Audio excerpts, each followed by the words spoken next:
নমস্কার বন্ধুরা, সবাই কেমন আছো? আশা করি সবাই ভালো আছো আর আমিও খুব খুব ভালো আছি। চলে এসেছি আবার একটা নিউ ভিডিওতে।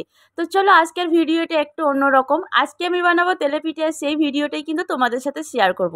তো তেলেপিঠে বানাতে আমার কি কি লাগছে সেটা একটু তোমাদের সাথে শেয়ার করে দিই। ফার্স্টে আমি নিয়েছিলাম চালের গুঁড়ো, আর তারপরে আমি নিয়েছিলাম সুজি, আর নিয়েছিলাম কলা, তোমরা দেখতেই পেলে। আর তোমরা চাইলে নারকেলটাও দিতে পারো, কিন্তু নারকেলটা আমার কাছে ছিল না, সেই জন্য আমি দিইনি। আর আমি যে জলটা আগে থেকে গরম করে রেখেছিলাম সেই জলে কিন্তু আমি দিয়ে দিয়েছিলাম চিনি, বাতাসা, আর দিয়ে দিয়েছিলাম কালো জিরে, আর দিয়ে দিয়েছিলাম মৌরি। তো তারপরে তো নুনটা থাকছে, তোমরা নুনটা একটু বুঝে দেবে। তো যাই হোক, তারপরে আমি সব কিছু দিয়ে কিন্তু হাত দিয়ে কিন্তু আমি সবটা একদম পেস্ট মতো করে নিয়েছি, তোমরা দেখে নিয়েছো। তো তারপরে কিন্তু ঝপাঝপ তেলটা গরম করে কিন্তু আমি আজকে বানিয়ে নিলাম তেলের পিঠে।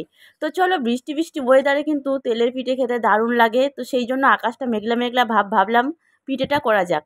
দেখো বন্ধুরা, এতগুলো আমি পিঠে বানিয়েছি। আমার পিঠেটা কেমন হয়েছে তোমরা অবশ্যই কিন্তু কমেন্ট করে জানাবে। চলো এখন একটা আমি খেয়ে তোমাদেরকে দেখাই। এই যে দেখো, একদম সাইজগুলো দেখো, গোল গোল। এই যে দেখতে পাচ্ছ কি সুন্দর হয়েছে না?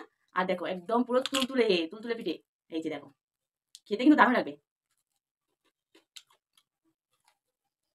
দারুণ হয়েছে, কি বলবো। তো চলো সবাইকে টাটা, আর কমেন্ট করে জানাও সবাই কেমন হয়েছে।